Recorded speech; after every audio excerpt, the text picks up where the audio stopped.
This is the Very Necessary Podcast. Come on in, have a seat, and unplug from the world while listening to Jennifer, Vaughn, Yoshi, and Sue, where you get our unapologetic view on relationships, balance, careers, and how we handle it all, or how we don't.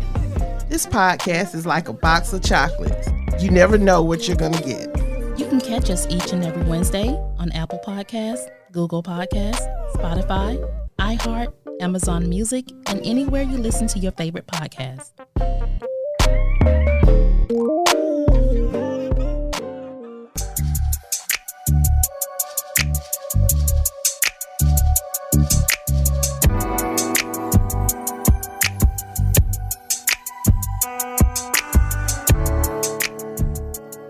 Welcome back to Relationship Status. It's your girl, Nique Cruz. G's here.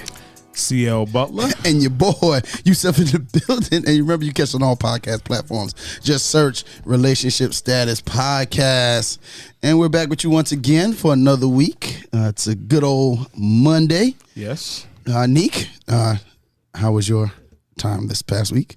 It was awesome. Awesome. So I loved it. So the hot girl spring is going as scheduled?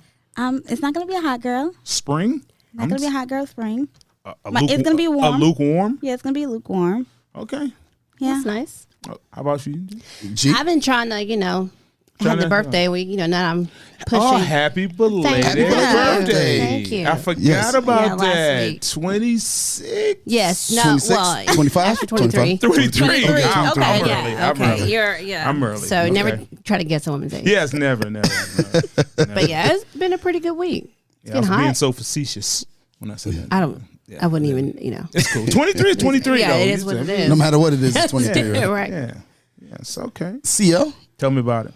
Ask me about it. Ask me anything. Ask you Ask anything. you anything. That's what the kids put on the Instagram thing. Ask me anything. I learned that this week. You learned that this week? I learned that They this do. week. It's such a dumb thing to It say. is. Ask me anything. I was like, I don't know what to ask you. I don't know was you. just, I was just trying to make sure y'all was in your room. So are you in the hotel? Exactly. Yeah, that's all I could ask them. Like, That was it. That was it. It was like, why are you on here? Exactly. I didn't really want to walk down the hall. That's not, yeah. It was like, yes, we're in the room. I was Okay. like, Thank you. Well, as long as they're in the room. Technology works. Technology does. works. It works. Even Okay. if you don't even know why it's working, but yeah. Hey. Yeah, so okay. Anybody watching anything new? I watched them. Me too. Is that any good? It is good. A lot, Right, of, so black, I lot of feel- black trauma. A lot of trauma, a lot of so there's satire, right? So it's so heavy that I think people I needed to watch it. I don't. Go ahead. Well, I didn't need to watch it. Once I started it, I was determined to get to the end to see what was going to happen. Now I'm actually a little bit curious. Okay. About season 2. Well, really, I need to go back and watch and see what I missed about, because there were some things I'm sure that I missed just in being afraid. There was like some things that were like They horrific. said it was scary. There were some horrific It's things. scary like that? That's Yes. what they say. I don't know. I need to watch that It's tonight. scary because I don't know why I'm still having echo, Okay. but it's scary because you get to see all of what people had to endure, and it's like they were so used to it. They were so like, this traumatic thing happened and then we went on with life like nothing happened. And just to see all of the things that Black people had to deal with and be okay with, and like there was nothing that they can do about it, was like, it was like really heavy on my heart. Yeah. So what I'm thinking is I need to go back and watch a little bit more. But I recommend, if you're out there and you haven't watched it, don't listen to what everybody says on social media. Go ahead and watch it for yourself and take it for what it is. And then just recognize that it's probably a little bit deeper. Recognize what's there. It's a little bit deeper than what, it's a Black family. They're moving from North Carolina to California in the 1950s. Yeah, to And so Compton. they're desegregating basically. So there's a lot that went to it, but it's like a horror film. So Is it at least interesting? it was interesting. It is. Yeah, but there's some things that just like, okay, well, You don't really get the point of why all those things are happening to them until the actual end. yeah. So watch it. Stay with it. Stay the Yeah. course. It's called racism. Yes. It is. Yes, But there was it's something behind it. There's like Racism, hate. yes, what it all comes yes. down It's But there's a racism. spirit. It's not a spirit. It's racism. There is a spirit. And in that the was house. where they try to, I think they try to be creative in that. So I think it ended up with like 3.5 stars or whatever. Yeah, It was a lot. Yep. I'll pass. I'm gonna go check it out. Do check it out. Yeah, I'm Yeah. gonna check it out. I'm but start watching it tonight. Yeah, but I need a good binge. yeah, it's a binge. Get it Now, over with. episode 5 is going to be hard to watch. I'm gonna get it. I'm gonna get it going. Yeah. All right. So I watched, the only thing new I watched was The Circle Okay. on Netflix. Reality, social media type thing. How do you like that? I keep It's- bypassing it. No, it's interesting. It's funny as hell. And then I started reading. Reading. Yes. Well, I've always read. I'm an English teacher, so I'm always reading. But Oh, okay. started a new book called Unapologetic. It's by Yolanda Arrington Okay. of the Very Necessary Podcast. Very okay. own Very Necessary Podcast. It's actually pretty good. If you get a chance to pick it up, go ahead and grab your copy off Amazon. It's a Nice. pretty good book. Okay. What's it? Is it a cautionary tale? It's a tale of a young lady. woman? A tale of a woman? It's a tale of a woman who I got to get the Is quote right. unapologetic? Yeah, she's unapologetic. Okay. She grows into a beautiful woman with a cold heart. Despite her resilience, it seems she can't catch a break. Ain't that every woman? Life then delivers her an unexpected twist, and just as she begins to exhale, her past comes back to haunt her with a vengeance. That literally is about every That's the woman. story. So that sounds about right. That sounds about Yeah. right. No, that's every woman's description of what's happening. It's not actually what's happening, but that's every woman's description. Well, I'll definitely get it. That Yeah, sounds interesting. It's a good book. It's a pretty good read. Okay. But today we are blessed to have Derrick Jones. I'm hoping I'm saying that right, of the Relationship Gumbo Podcast. Welcome to the show, Derrick. Thank you for having me. No problem. My new South Carolina homies. Yes. Your South Carolina homies. Yeah, you have some ties to South Carolina, right? Absolutely. Both parents are from South Carolina. So I had to go there every summer, whether I liked it or not. All the way up through probably middle school, almost high school. That was where they dropped us off, and we had to get our South Carolina indoctrination. Okay. There you go. You have good parents. Yeah. Yes. Good. Every Had to summer. learn quick to say yes, sir, and yes, ma'am. Okay. Please. They wasn't having that. All right. Did you happen to catch any chickens by him? No, we wasn't doing that. But Okay, so you weren't in the south of South You Carolina. went in a country. Well, you don't have to catch chickens just to. I mean, you don't have to be the person catching the chicken. You can I be did. aware that they catch chickens.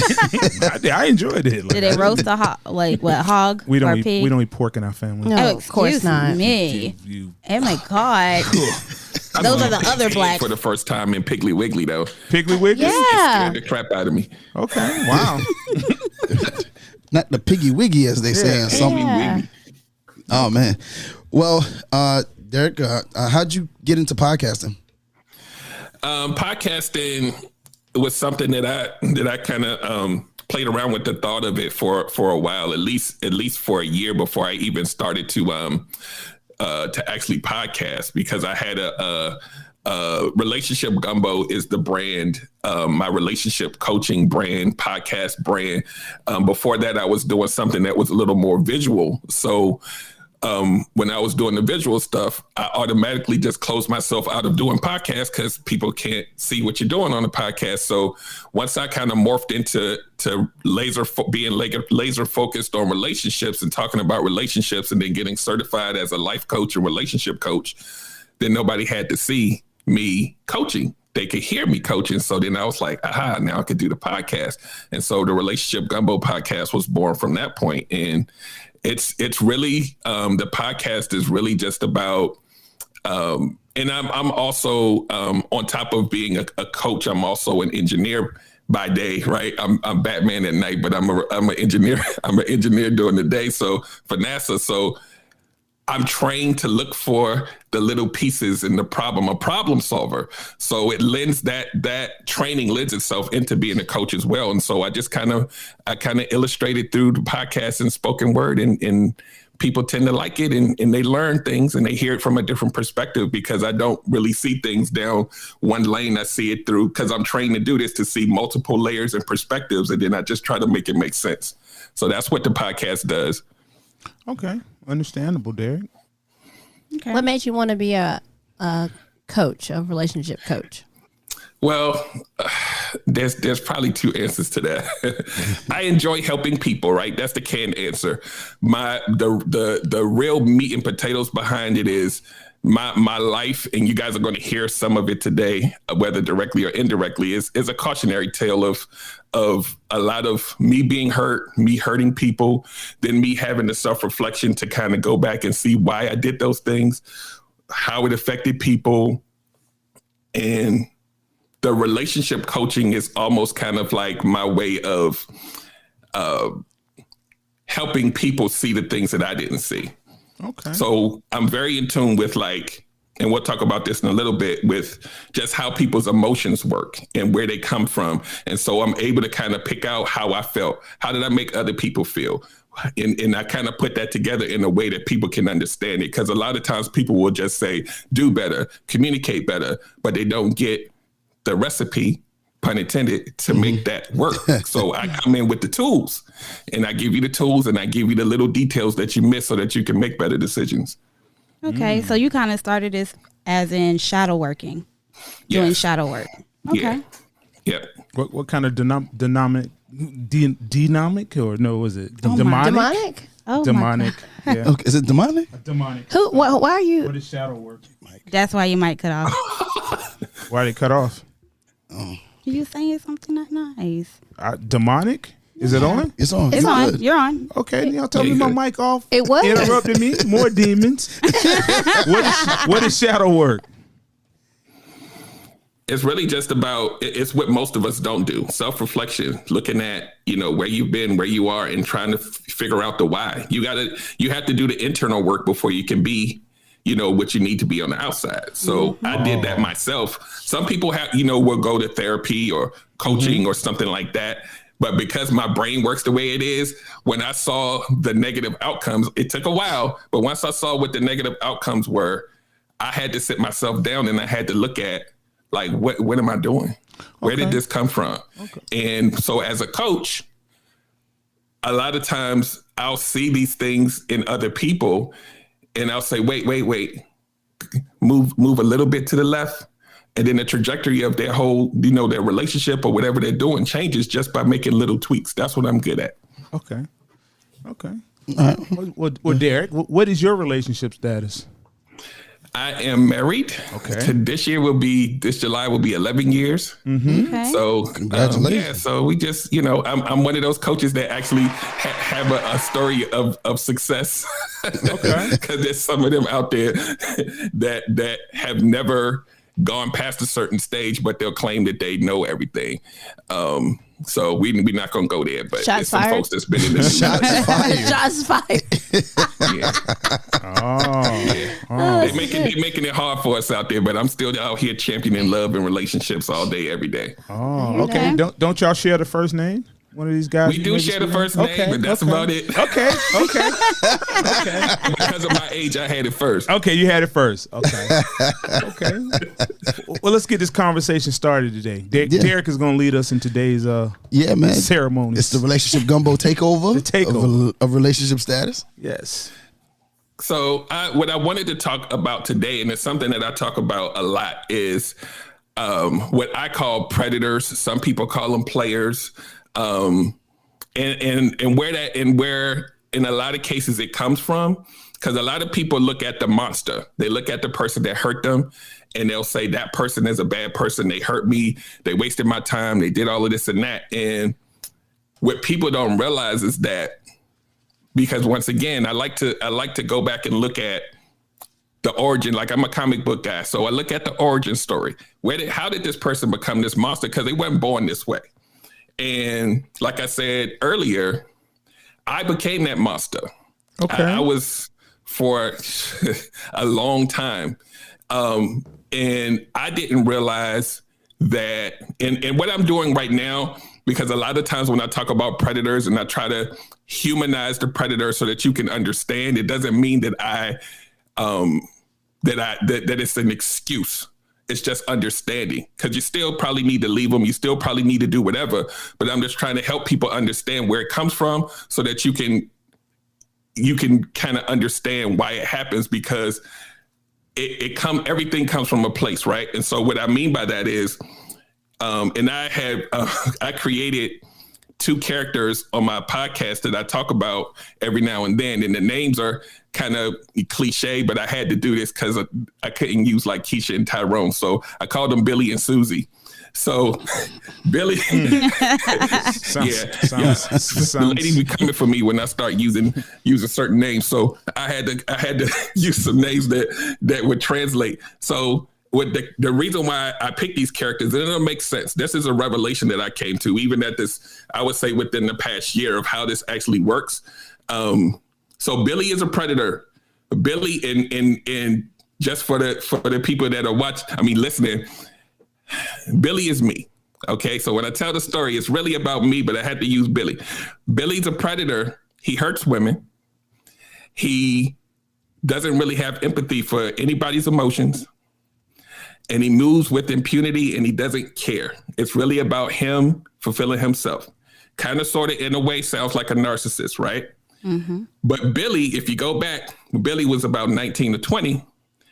Billy had his first relationship, and that person cheated on him. Billy had his second relationship, and that person cheated on him. He had his third relationship, and that person cheated on him. And after that third relationship, Billy wasn't Billy anymore. He turned into something else. He turned into something that wanted to get back, didn't want to feel that pain again. Mm-hmm. Because when you get hurt by 3 people back to back, you got to feel like you ain't worth 2 cents. So now Billy/Derrick had to be on a mission of making myself feel better. And a lot of times they'll say hurt people. I was the poster child for that for a long time.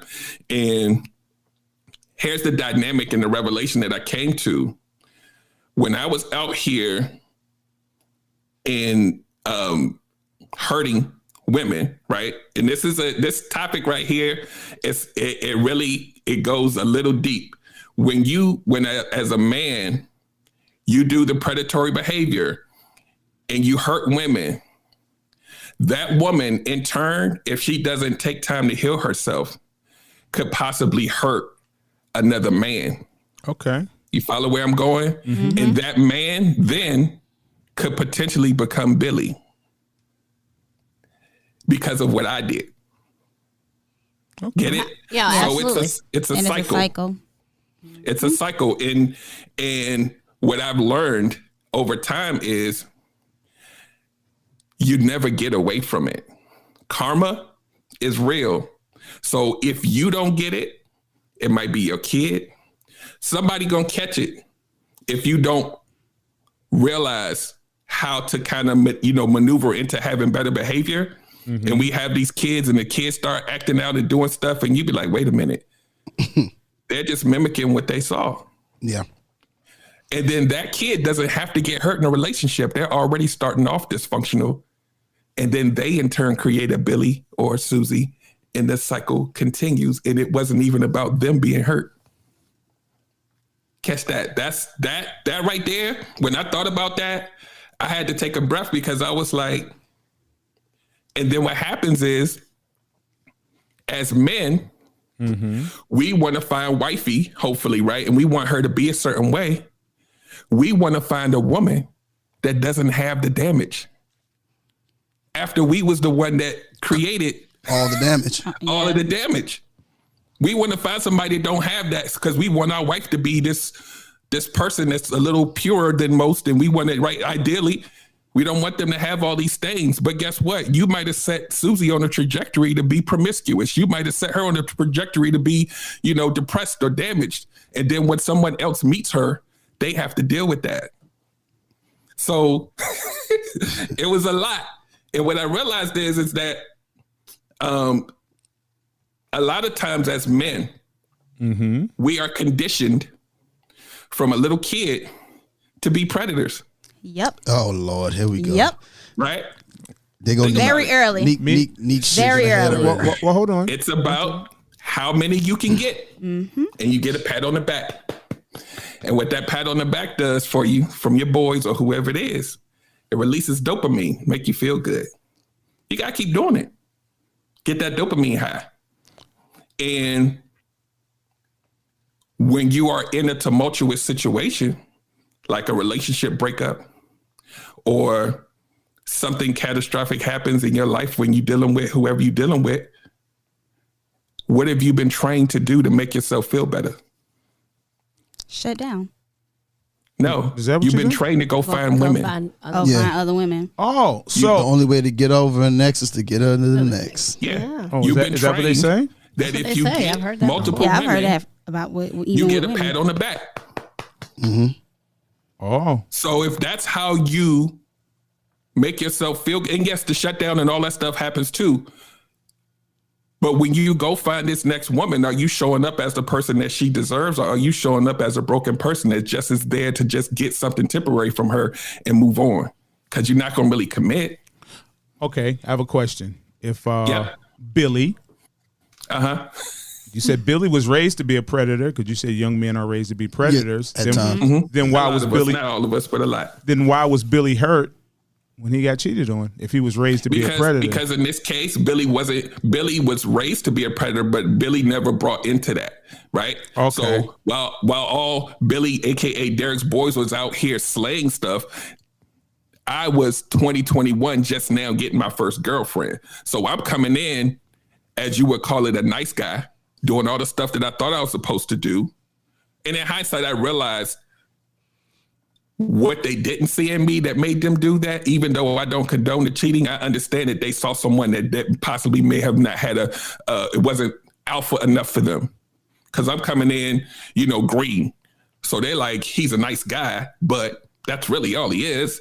So they found men that were like hyper, alpha masculine type of guys, where I was the guy that was just like, hey, baby, what you need me to do? And that was a turnoff for them. So what I saw was the guy that was I don't know if you can curse on here, but the guy that was not nice was getting all the women. Really? So what did I have to become? That happens. And it worked. It worked for you or against you? It worked for me. Yeah, because he was able to get women after that. My goal was to feed myself, just whether it was companionship or just being around women, it worked. I didn't have to be like a total monster, but I didn't have to be the nice guy. And when I wasn't the nice guy, it was like a pheromone was going out in the universe, and it was like him. And I was like, cool, it worked. Let me get some more. Let me get another one. And I did not ever take time to heal myself. So it was a revolving cycle over a long period of time. And I was just like, okay, this one didn't work. Okay, next. Who's next? Who's next? And the who's next, it made me, and here's another thing too, that a lot of people don't realize. You know how we have people they call themselves empaths. And they really are able to siphon and connect to other people's energy and feelings. What? And Yes. Yeah, empath. That's what it is. Who is an empath? I'm kind of sometimes. Yeah. I'm not officially one because I can turn it. Like I'm not, but I know people. She creates boundaries. I know I have created the boundary because I used to take on whatever. What if people are just full of it, Derrick? You can Google it. I think it's a thing, but everybody wants a label now. So there was a time when I would take on whatever emotion other people had when they were talking to me. So they were like unloading on me a lot. And then that was really, so instead of sympathy, I had just extreme empathy. Extreme. Yeah. So that means if I went into a space or I was dating somebody and they were having a rough, whatever, their go was tough, then I felt just as bad as they felt. Even really? Though, yes. She took on their problem. I got to get into it. I classify myself as I don't be feeling nothing. Yeah. So I'm technically, but because I've learned the boundaries through just studies and work, I've created that boundary. But, I work with people every day who actually not people, young people who are taking on things that are going on, like around, like what's going on in the community. They are taking those things on, and so they become extremely depressed, even though it's not necessarily their specific issue. So what we do is we work through creating a healthy boundary. So like that is your problem. I'm actually leaving that there, but I had to like learn that, and I probably didn't get there until I was at least, past 23. Okay. 30s. Okay. Yeah. So it took a long time for me to be able to balance so that. what I found is the technical term for that is called a highly sensitive person. And what that means is here's the thing, here's the other revelation I got from going on a Clubhouse thing with some other for some professional, like serious professional, like doctors and psychiatrists. Highly sensitive person, AKA empath. The opposite of the spectrum of an empath, what a lot of people don't realize, is a narcissist. Okay, not a sociopath, a narcissist. Well, sociopaths are narcissists. A lot of times are sociopaths. Yeah. But sociopaths takes you to another. Yeah. So if it's a sliding scale, okay, right? Someone that's extremely empathic and someone that's devoid of empathy. Mm-hmm. What I realized about myself is when I morphed into this other person, whether you call it survival, whether you want to call it hurting people, I slid across that scale. All the way to the other side. I didn't realize that until this year. Yep. I slid across that. I wasn't like the clinical textbook, but I had some tendencies. I was a serial gaslighter. I would make you feel like it was your fault. And a lot of people do this, male and female. Oh, God, yeah. And you be questioning yourself. I was doing that like every day. And the reason why, when I talk about a predator, when I'm going in with the motive of not even really being with you, I could slide towards the narcissist. And whenever you started getting hot and heavy on like, what the hell is going on with this dude? I would slide the other way. And then you would feel sorry for me. And then I'm back in. And I think there's a lot of people that do this. And a lot of men who claim I'm a player and I'm a this, a lot of times you can go back and you can find a point where something happened and they just like, I don't give a damn about women. I think we call that being toxic now, wouldn't you say? Yeah. That's so now that they have overused that term, people are quick to say people are toxic, but I think that is an example of just like hurt men. They're just going from one end to the other, but women do that too. Mm-hmm. Yeah, and so women are. It happens on both sides. Yeah, and I talk about, for me, I did this for so long because I didn't even think about whether I had to just sit down and just kind of evaluate like what I was doing. It didn't come until I realized that I wasn't happy. I was just doing repetition. I didn't care about feelings. I didn't care about. But what I was chasing was the companionship, the company. Give me a hug, give me a kiss, give me a sleep with you, go take you out on a date. I did that until they got heavy on the scent that I wasn't trying to be there that long. And then I would, people talk about ghosting. I was ghosting before ghosting was ghosting. Because I didn't feel like I owed you anything. No empathy. So I would go on as a narcissist would do to get my next supply, to make me feel a certain way. The next fix. Then when that one didn't, because at the end of the day, a decent woman who's dating you thinking that they're going to be in a relationship, at some point they're going to want it to grow to the next level. Well, if it got to a level that I wasn't comfortable with, like meet my mom, then I disappeared because I'm not doing that. Really? Yeah, you sound a lot like the other Derrick. I just want to say that. Oh yeah. But you sound a lot. You sound a lot better because I don't pander to women. Right. So that's the good part. I look at both sides and I'll say, okay, this is a you problem. This is a you problem. I'm talking about me. Right. The other dude, I'm not going to say the name. He told you what you wanted to hear. Well, you didn't have Instagram either, so you might have been him. Because the attention now doesn't come necessarily in real life anymore. It's all because you can connect with thousands and thousands of people very easily. Right. So it's a little easier to spread it now. But right. And I was just messing with you. I think what you're saying is very, is very clear. Like you said, it's on both sides. But I think if you start listening to, you're going to have women to agree with what you're saying a little bit faster. just in general, because a lot of men don't like to self-reflect, and we're more likely to reflect faster. So I can say, okay, what Derrick Jones just said was relevant to me because I go back and forth, or I can be toxic, or those kind of things. And so that was easy for me. So I think it might. Yes. And we don't, and I also don't forget about the Susie character, because the Susie character is out here hurting men. So she's winning the same. Story came from her being hurt by a Billy or her daddy or somebody else. She's out here hurting men. So I don't forget about her either. But everybody starts from a place. Right. Okay. Is this Susie in reference to Gucci Man? No, it may be. You may be onto something. I mean, hi, my name is Susie. It does sound. Gucci thinks I love him. Yep.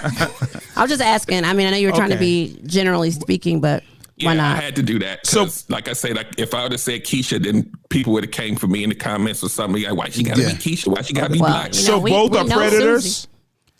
Huh? So both are predators.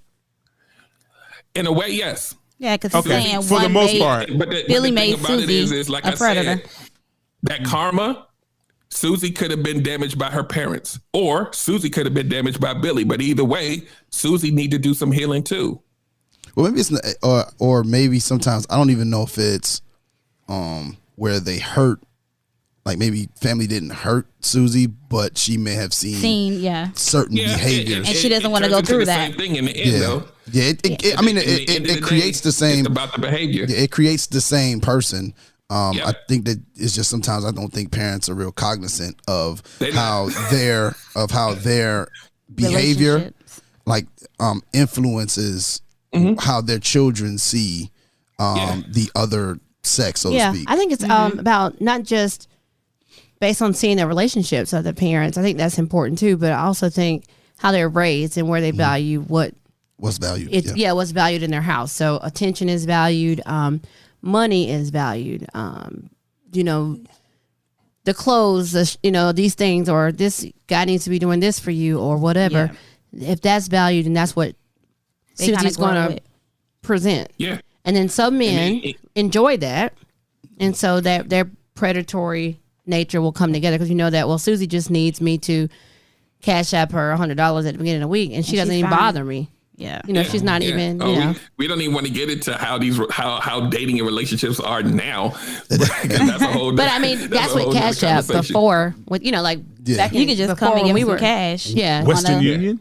Western Union. Yeah. That actually is a thing. Yes, it was a thing. Back in the day. Well, you'd have to wait until you could get to some place to get the money. Yep. Yeah. So now, now people are super spoiled. So you got predators, then you have next level predators, because you can be just a basic one. But predatory behavior now, it's I hate to say it, women, some women now, they welcome it.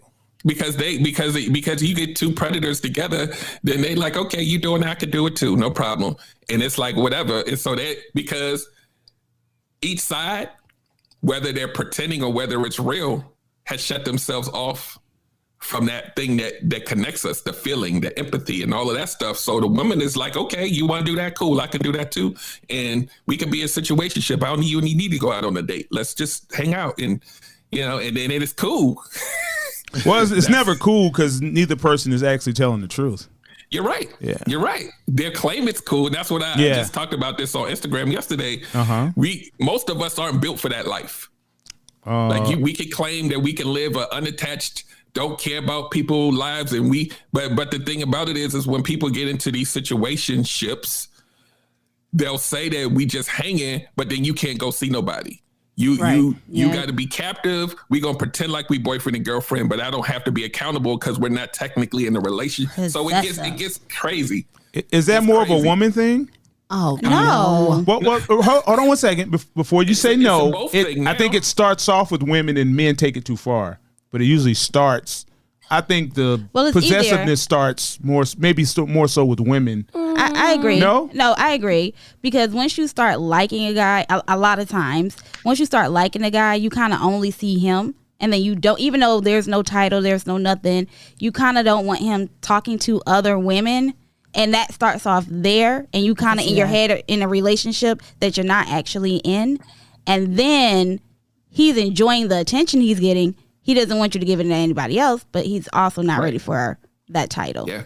Yeah, so I think it's more with psych women, ourselves but up. men do it too. Because what I was telling people yesterday was, if you want to see the emotion spark up in a guy, sleep with him for 6 months and then go 2 to 3 weeks and tell him you're not available. You'll see some emotions real quick. Don't tell me that. Is that true? I can imagine so. You could imagine? Because I think there's been times if you're actually actively having sex with somebody and then all of a sudden the woman is actually like, oh, well, I'm going to go out with the girls. I'm going to do this or certain. But you say you have sex with a guy every Friday for 6 months. He's going to be like, so what you doing? Oh, I'm going to go to do this. It's going to be like, now, wait a second.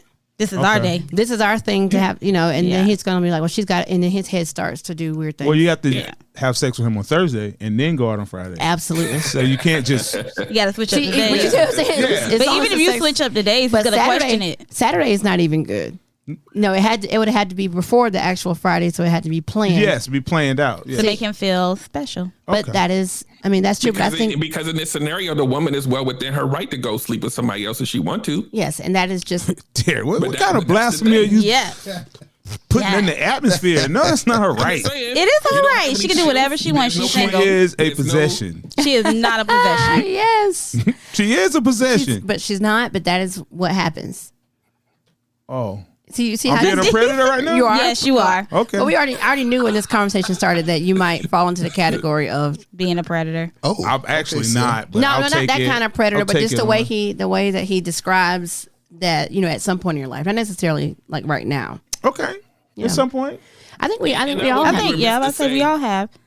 I don't want to say most men, but a lot of men who've been indoctrinated into this culture of, how many numbers you can get, you got to keep getting more, whatever. Most of us have done or said something that was predatory, even if just a little bit, just to say we got somewhere, we did something.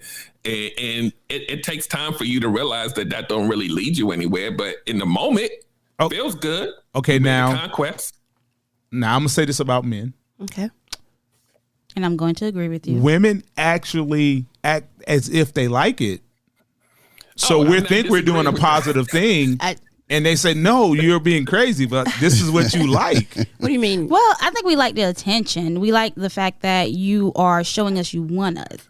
But it can get a little overwhelming at times. Well, sometimes the aggression in men is a turn on for women. Yeah, like, oh, he wants me. But, you snatched me up in front of my friends. I didn't say smack now. I didn't say smack. I said snatch. No snatching. Just being firm. Like, no, women, you're not doing that. But some women like their men to come into the bar club and snatch them from the bar. Okay, Derrick. You need to talk to Nique. Go ahead.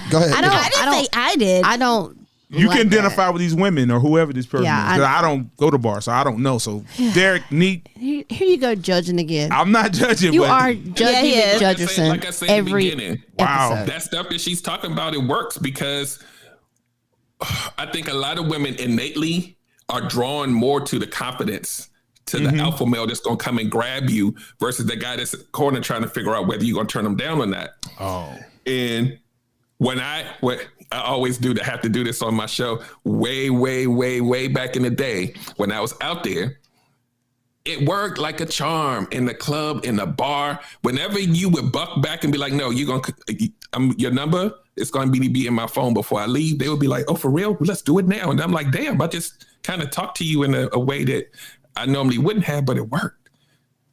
Oh, I can see that. I think women just like to feel wanted. However, that kind of, and so sometimes that comes across in different ways for different women. For me, what I've seen in the relationships that I've seen, like my parents' relationship has been very long. The people that I have, my grandparents' relationship was very long. So for me, it's just really figuring out, whether it be not necessarily that I subscribe to the love languages at all, but like acts of service or like just wanting to do something for me is actually more appealing. Not necessarily do something for me that has to be physical, but just like, hey, I was thinking that about you doing this, and why don't we do this together? Those kind of things is more like appealing to me than you being weird. Like if people like my Facebook pictures or whatever, and then you're like, oh, then I have to answer about that to, in a call or a text. Like, and I don't. Why like you post that picture? Yeah, I don't. Yeah. But some women like that. It's like, oh, girl, he don't want me to be putting pictures up because other men like them. Like I need. they're somewhere between. I don't need that insecurity. Yeah, so we're looking for security. We are looking a little bit of, for an alpha male, especially as an alpha female. We got to have some sort of balance. Okay, first of all, there's no such thing as an alpha female. There you go. They're not. There are. Okay. For the sake of the argument? Yeah, for the sake of the argument. No, but I mean, they're okay. You can be an alpha female amongst women, but there's no alpha female amongst men. No, that's what I'm saying. Amongst women, I'm already making decisions. I'm already very outgoing and outspoken, and I make a lot of decisions for myself. You're just a shift leader. You're not. You're a shift leader. You're just a shift leader. You're not alpha. But okay. Why can't I be the team leader? Which one gets more? The team. Oh, you're the person in charge. The shift. No, I'm. See, I need to be scheduler. Okay. I'm not the scheduler. Okay. See. Okay, I'm but what I'm attracted to is typically a guy who can come in and help with that. So since I make decisions all day long. Okay, so you don't want to make decisions? Not all the time. And I think some guys are, they make decisions all day long. So they come home looking for somebody to kind of help with that too. So I've had to, in dating, find a balance with that. Okay. Now, Derrick, in your opinion, is this healthy behavior? Of which part of it? She said a lot. Of G, all of it. So, like I said, if I'm making decisions all day, I'm in charge all day long, or I'm used to having to assert myself all day. Then when I come home, I don't necessarily want to decide where we eat. But you're going to. But I have to if the person doesn't. He's like, well, where do you want to eat? And I'm like, it doesn't matter. Well, what do you want to eat? I don't. But it does don't matter. It does matter. To a woman, because it does matter. If he just takes you somewhere that he likes, if you don't like something, you're going to complain. I'm not. Exactly. I'm so not it matters. Complainer. It matters. But okay. So for example, my ex really liked Taco Bell. So I knew that if I left the door open, that peasant. I just knew if I left the door open and we were just going to get fast food, he'd be like, well, I'll just go get some Taco Bell. Well, I don't want Taco Bell. Not necessarily. That's a lot to my stomach. Okay. So I don't really want to eat that. Okay. Yeah, this part right here, I think it's just this age-old thing that I don't think is ever going to go away. Like, I've been married for almost 11 years. It still happens. Still right now. Yeah. No matter how great communication we have, that conversation never dies. Okay. But to her point about making decisions, like a lot of women now have to make decisions when they're at work. Mm-hmm. And then when you come home as a man, you would like for that to be toned down. But for a lot of women, it's hard to switch it on and off. And that's where the contention comes a lot of times in relationships, because I used to say this all the time. You can't have two dudes in the house. So somebody's going. I hope not. Whether we take turns or whatever, but you can't come in here like I'm one of your employees, because then we're gonna have a problem. Right. Because as men, we don't see you trying to correct behavior or tell us what to do. We see mommy, and I don't want to be in the house with my mommy. So what I'm going to do is my first and foremost goal as a man is to have peace of mind. So if it's not in my house, where am I going to go? Somewhere else. Outside. I'm going to hang out with the boys. We're going to have a card game 3 times a week instead of 1. I'm going to sit in the driveway for an extra 30 minutes before I come in the house. Yes, because I know it's a hostile environment. Mm-hmm. Or you gonna go lay up with someone else? No, Nique. No, Nique. Everybody don't have to cheat. Everybody don't have to cheat. Nobody didn't say cheating. Yeah, nobody said cheating. But I'm saying that is an option. That's a realistic option. People do, but that's not mutually exclusive. A lot of times people just need to breathe. They want to come sit down, and when you have, whether it's the woman or whoever does it, if you are talking to me like, why didn't you take the trash out? If I took the trash out 100 times and I missed it 5, I'm gonna need you stand down. So what about the contrary? The contrary of that, some men like to be guided in those things. So I've also it's a way you talk to them, tone and delivery. So I've also run into that too. Some dudes like to be the chick in the house. Yes. Well, so it's interesting. Not necessarily be the chick necessarily, but I think I heard him. Okay. I don't know these guys. I think because he, same thing. Might make decisions all day. Might be doing stuff all day, and just kind of wants you to go ahead and cook. Whatever you cook is fine. Wants you to go ahead and say, this is what we're going to go do, or this is what we're going to watch, because that's fine. Because it's it's not things that are worth arguing about. I think there's a way you wear the pants in your house too. But I think I think that there's been both. Right. And some houses ride the traditional gender roles, and some, it kind of morphs into whatever works for their relationship. But at the end of the day, like, if you're in a traditional household, you have to And we would say we would want the man, like this is the conversation these days about men leading, but I got to find a man that's worth leading me before I can be all of that. All I'm saying is, all things being equal, we can't be, you can't outman the man and think that he's just going to be, if you're in a household where if you're dictating what's going to happen and he's cool with that, cool. If he's not cool with it, y'all are probably arguing a lot. Like, you got to pay attention to the dynamics of the reaction. Because what I always tell people is men are trained not to share how we feel. So look at how we act. Mm-hmm. If I start pulling away and disconnecting from what I share with you, something happened. But if you keep doing it, if I ever thought that it was going to be a safe space for me to communicate, it's gone now. And I see this, like, I'm in these forums and I see these comments online every week, and men are like, yeah, this one time, this chick, I tried to share how I felt and she used it against me. So now I'm not ever sharing again. Like, that window is very, very, that line is very thin for men because we're trained not to tell you everything. So when you find a man that does, do not take that lightly. Well, Derrick, I have a question now. Mm-hmm. God. Okay. I can't ask that question that way. Ask the questions here. I don't need encouragement. Thank you. No, ask the questions here. No, I'm not asking that question. Derrick, go ahead. Ask the question. Can that be used against you? And the reason when you said that the person told the other person and now he doesn't do it anymore, does that happen because the man doesn't really know who he is? Exactly. Yes, absolutely. Okay. Absolutely. And so if you know who you are. Well, here's the thing. If you've gone, let's say you're 35. Mm-hmm. If you've gone your whole life not being shown effective ways to communicate when you're in a relationship, even if I know how I am, I still need a safe place to land. Okay. Right? If I choose to do it. If I don't have a safe place to land, or if my wife or my girlfriend is saying, man, I don't want to hear that, man up. Guess what I'm not going to do? Why is she talking to you like that? Kind of rough. Yeah, real aggressive. Wow. It happens. Because sharing emotions to a lot of women is a sign of weakness. Is that a predatory behavior? They never see their fathers do it. Is that a predatory behavior? I don't know if I would call it that. I'm asking because I don't know.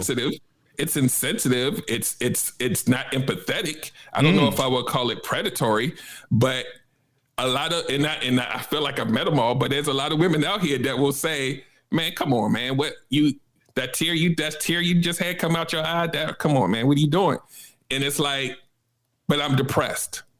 We're not going to tell you that. Okay. Right? You're not going to hear that from a man. He going to suck it up and go to work and make sure little Joey goes to football practice and deal with it. Okay. That's what we're trained to do, is to take care of stuff. And so as a woman, and I know this is a tangent from the topic, but as a woman, you want to know what's going on. And sometimes you want to take it by force. Why don't you just tell me how you feel? What that's doing is causing another rift, and you don't even realize it. Because even saying a sentence or a couple words is difficult because we're not conditioned to do it. So I'm really not good at that. You're not? Say it again? No, I'm not good at I'm actually, because I'm like, well, just say whatever, because I'm very open, generally speaking. I mean, I can be closed off, but I usually, I would say at one point I was strategic in how I released information to people. Okay. So I prefer to be a mystery. Yeah, that's my preference. Because the unfortunate thing about, and when I'm online talking to people, I always call it the black man versus black women gang wars, because everybody's fighting and nobody's listening. A lot of times women and or men, we want each other to communicate the way we do. Yeah. So if I'm sharing information with you, I want you to share it back the same way. It's not fair because I'm not you. So now it's both of our jobs to understand, and it's the love languages and all this other stuff that goes along with it. If you're not having those type of conversation about how we interact, it's always going to be a problem. And as a man, you give me a certain tone, I'm going defensive mode instantly. Really? It's about tone and delivery. Yep, tone and delivery. He's repeating a woman, Nique. He's not saying that for himself. You took the words out. Yeah, he's not. You beat me to the punch. It's a lot. It's a lot. And that's another reason why I chose to do what I do as a coach, because sometimes you'll have two great people that don't know how to communicate with each other, and the whole thing just blows up because they're not taking the time to listen. Well, how does the woman figure out you're wrong? Because he just doesn't fit her narrative? Or Here we go. I'm just asking. So as a person who's been told he was wrong a lot. I answer this. Yeah, like it's a lot of. You was wrong. I wasn't wrong. But I'm just saying. I'm not saying you was were. wrong. Their emotions, Possibly wrong. they took it personally. They put their emotions in it. First of all, let's the not guy try to deep dive on me. The guy. That's not what it is. I'm just saying this happened before. I'm saying the guy could possibly just be wrong. Like, what's wrong with that? Oh, it's nothing wrong with being wrong. Yeah, but it's nothing wrong with being right. So you're saying give us that an she example. won't give you, or someone may not be giving you the benefit of the doubt because you're probably actually right. She just doesn't like it, doesn't want to believe it, doesn't want to accept it. I personally have experienced. I've heard this a lot. Okay. You always think you're right. Yeah. Okay. Now the reason why I'm right a lot, Derrick, is because I just deal with facts. Yeah, I you're don't very talk logical. I don't talk about my feelings. If it's a blue and a red and a black, that's what I'm talking about. I'm not talking about what happened to me, what you did 30 days ago. I'm not talking about what happened to me when I was a child. I'm just going to talk about the facts. So it seems like I'm right, but I'm only right because I'm just being factual and I don't have time to process all the other stuff. But that's what I just said. It's probably because they're more in their feelings. So if you're logical, you're trying to be right? If you're logical, you're appealing to the facts. Logic means Exactly. So when someone tells you you're just trying to be right, that's defensive behavior. Which is predatory. Well, you see how 1 and 1 equals 2? Yes, I got you. Yes, I brought it all the way back around. Full circle. Yeah, and ultimately when that happens, right? Because I'm the logic king, right? I'm always right for the most part because I'm looking at things like this. But when you're in a relationship, sometimes you have to understand too that your logic may not be digested the same way you would digest it because you're learning your partner. So sometimes it's really about understanding. Like, so let's say a woman is a highly emotional woman and she just don't want to hear anything you got to say. And sometimes people will say you're always right because they're tired of you being always right. That's hate, right? Yeah, I know. I kind of figured that's where it's going to go. I know. That's what it is. Wow. So, but then the communication breakdown becomes when you're talking to her, when she's talking to you, she needs to realize to actually sit back and say, okay, let me hear him out. Right? This is what we don't do. Let me hear him out. Okay. And then you, as the person with the logic, you have to say, did you understand what I said? Repeat it back to me. 9 times out of 10, that repeat back don't sound the same way they got it. No, but they will also say this thing like, don't talk to me like I'm stupid. Or you're talking to me like I'm dumb. Yeah. Yep. Well, don't talk to me like a child. Yeah. Okay. I struggle because and that comes from a place too. I'm a very gray person, and I know that comes from a place. Okay. I don't like to. I just feel like things aren't just black and white. And typically, people who are interested in me often are black and white. They want things to be black and white. Okay. And maybe it's because I appear as though I function in logic or all facts or just specific facts and not thinking about the other things that might be the cause of this situation being black or this situation being white. And I'm thinking about all the layers that got us to the fact that you're referring to. Okay. Which is this started at 6:00. You came to my house at 6:00 and then I was not ready. Okay. Then I'm like, but I had to get my eyebrows threaded. Oh, okay. But and I would say, I always get my eyebrows threaded at 4:15 on Friday. Okay. You asked me to be someplace at 6:00. You kind of already knew I was going to be late. Oh, but you agreed to be on time. You agreed to be on time still. I didn't agree. You knew you was going to be late. Right, but so you should have switched that time to saying, all right, I can't commit to 6:00, but maybe 6:30. Well, that was just a loose thing. Okay. But you understand, so for me, I'm like, well, you're always going to have contention. At between the 5:30. person who's black and white and the person who lives in gray. You're always gonna have, and that's why you really need to take steps to figure out how you can. Because I live with a super gray, and I'm very black and white, and so she wants me to feel like she feels. She wants me to understand how she feels. And I'm like, no, it costs this much. We're not doing that because it doesn't make sense. And she's like, but I feel like I need it. And I'm like, but I understand that, but that's not what the checkbooks say. So Derrick. Uh-huh. Let me ask you something I just noticed, but it's on but off the subject. Okay. Is that why all your visuals are in black and white? Or a lot of them? A lot of them are in black and white. A lot of his visuals are in black and white. And it's a gray room. Thought of it that way. Yeah. It could be. I'm not a therapist, but I play one on a podcast. So in the confines of a relationship, you just gotta argue longer than them? Is that what you're telling me? No. You gotta hold out.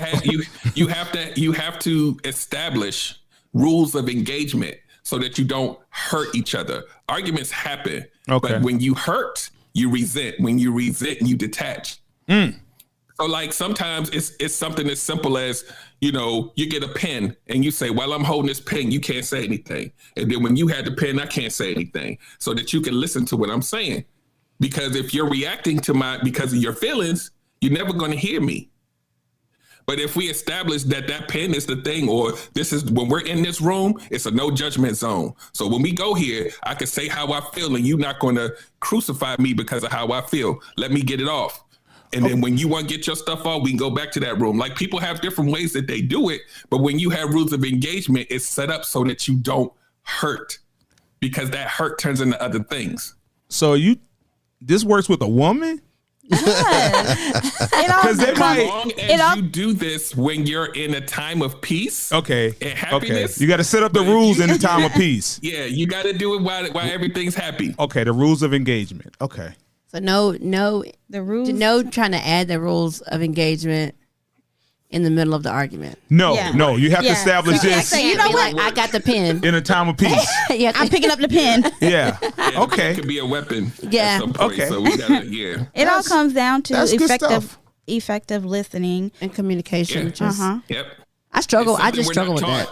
I don't want foreign to us. We're not taught this. We're not even shown this really. Mm-hmm. Oh, you say you struggle with it? Well, I'm with what? Like, I naturally communicate. You naturally communicate. So I think what I want in return, and which is something that Derrick said, but I think is that really resonated with me, is that he is not me. Okay. So just because I'm saying this and I'm making it very clear that I'm expecting this in return, and we may have had this conversation or a similar conversation 3 weeks ago, and it went really, really well, right? Okay. So then I want to bring it up in 3 weeks. And then I'm ready with more. Okay. And he's got nothing but what we discussed 3 weeks ago. Now I'm like, you haven't even thought about what we talked about. It didn't bother him. Yeah. And so he was thinking that, he was in the clear. So he's just like, well, what are you talking about? Well, to take a page from Derrick, maybe if you got one of those cheerleading sticks and gave it to him, he gave it to you. The spirit stick. Yeah, the spirit sticks. Yeah. And it'll work. Yeah. So I think that there's something, I know that there's something to it. Derrick it is saying. something. It's just that in thinking about that, what I'm expecting back is I feel like I've conditioned the person. Like if I've been dating, men, it's like training them. And so, begrudgingly, I'm going to agree with that. It's a certain level of training. Necessarily be like, so you get this part to this bar, and you're like, okay, you did a good job. Let me raise the bar a little bit more. Like, ooh, give good us job. okay. Let's see. Here's the thing that happens with what you just said, right? So 3 weeks later, you come back and you revisit something, and he may not be feeling it. Okay. Yes. So you're going to feel a way, right? Yes. You're going to feel a way about it. And the way you start talking and delivering to him is going to sound a little different because you're a little frustrated by it. Right. What happens, whether it's a man, because this happens to men and women, what happens when that delivery changes, now it becomes a point where I could fight you on that.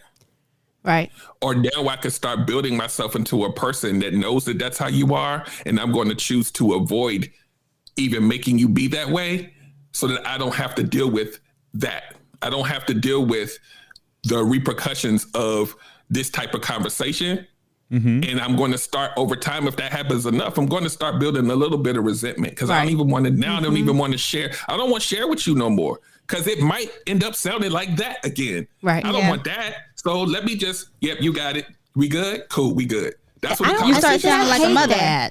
You start sounding like a mother. But I've it's just interesting when you date people because I think you have to see how people are. That I've dated someone who also was okay with me sounding like his mother. So I feel like, some men like that. Just telling you what to do, kind of here's what, and he'll be like, why'd you let me do that? I'm like, well, I don't know. I'm not your freaking mom. I mean, but you all, Nique and you both are cougars.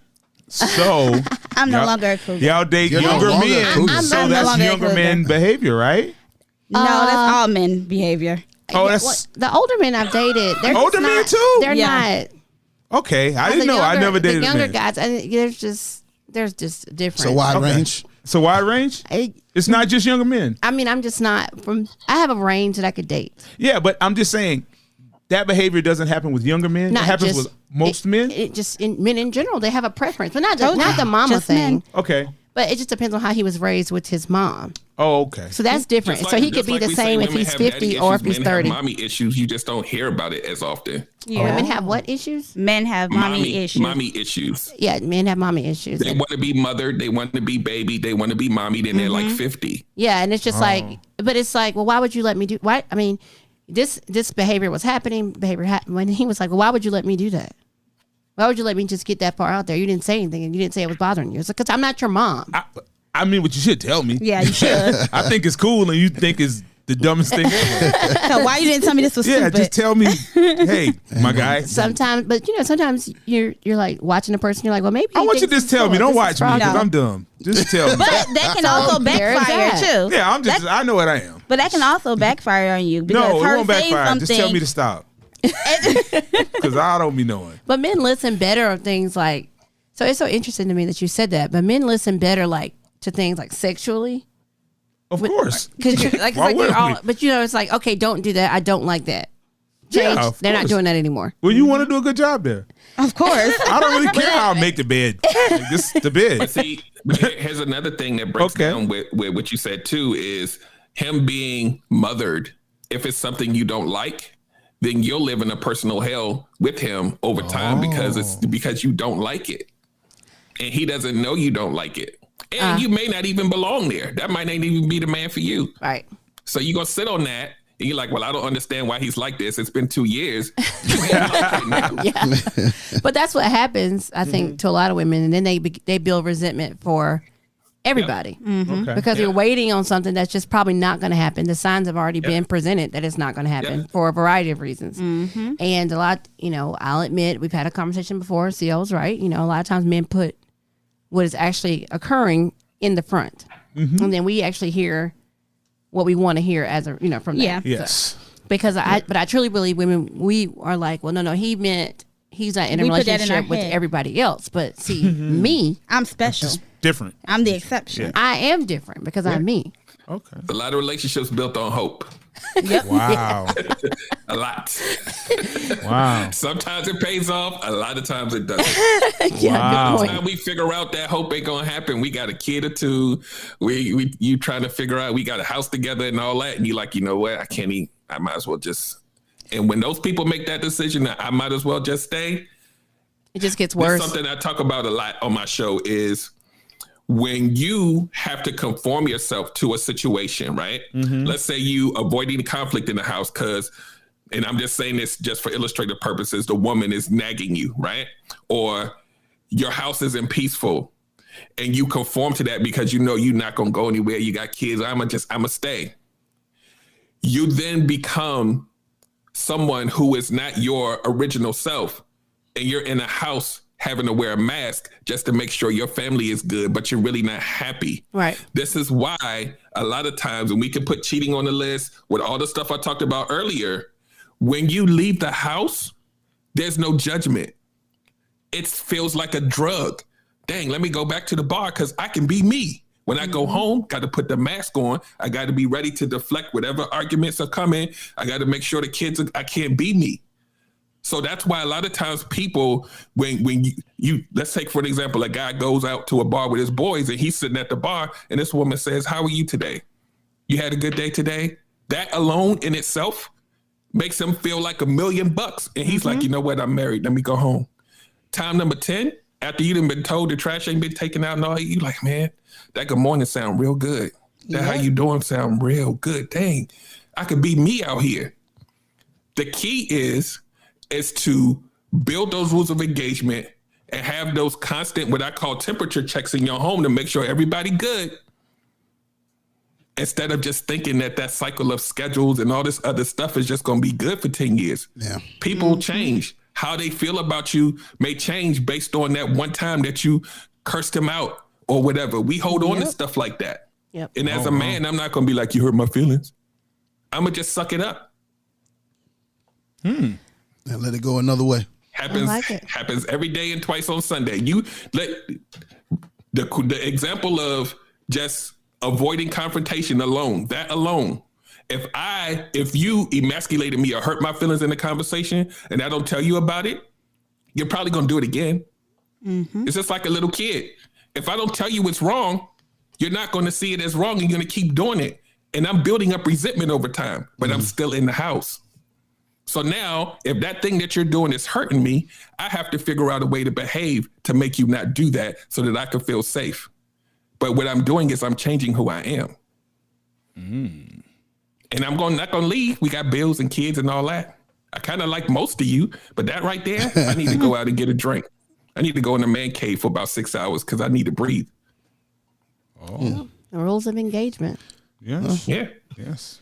Well, that goes back to what CL said as well. A man that sits at the bar all day can't have a great relationship at home.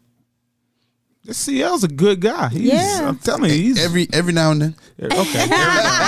He says what needs to be said. Yeah. Well, Brother Jones, we really appreciate you being on the show today. My bad, I almost jacked up that word. Welcome to my world. Definitely not in your world quite yet.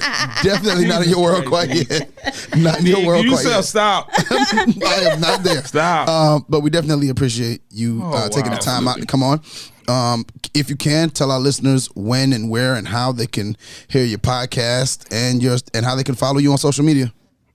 The podcast airs live. Well, first of all, you can find everything at relationshipgumbo.info. That way I don't have to tell you all of them. They're all in one place for ease of use. The podcast go live starting this week on YouTube only. You'll get the link on the actual website every Wednesday at 8 p.m. Eastern Standard Time. And it's there. I think I'm at 82 episodes now. So I'm just rolling. I'm not a seasonal podcast, so we rocking every week. All right. We appreciate you being on. How can people follow you on social media? Relationshipgumbo.info, Instagram, it's all there because some of the names aren't the same. So if you go to the website, all the little buttons are there for all of them. So you can go and click on all of them and follow me everywhere because I'm everywhere. Okay, we'll go ahead and put the link to relationshipgumbo.info in the description of this episode. Once again, Derrick, we appreciate you being on. Best of luck. We're going to wait on our invite to be on Relationship Gumbo. Oh, yeah, it's coming soon. We got to get together, but I definitely want to have you guys on the show, and we're going to have you on the show multiple times. We're going to get it in because I enjoy myself. I like the chemistry y'all have, and I appreciate you guys. Oh, thanks for coming. Thank you. Definitely. Thank you for coming. Nique, go ahead and take us out. All right. Thank you all for joining in on our conversation. It's your girl, Nique Cruz. It's G. CL Butler. And your boy, Yusuf, and we are out. The Relationship Status Podcast is sponsored by Unfiltered. Whether it's hoodies, long sleeve tees, leggings, joggers, or tech suits, Unfiltered has what you need to express yourself in any weather. Visit unfilteredforever.com and use the promo code RSP to get 10% off your entire order. That's unfilteredforever.com, promo code RSP. And remember, there's a science to being you. Thank you for listening to another episode of Relationship Status. Remember, you can catch us on relationshipstatuspodcast.com, iTunes, Google Podcast, iHeartRadio, Spotify, Pandora, Amazon Music, Nobody Grinds Like Us, and anywhere you listen to your favorite podcasts. If you would like to join the conversation or leave us a Dear Nique, email us at relstatpodcast@gmail.com, or call us at 843-310-8637. Follow us on Facebook at Relationship Status Podcast, on Instagram and Twitter at RELSTAT Podcast. And don't forget to comment, share, 5-star rate, subscribe, and review.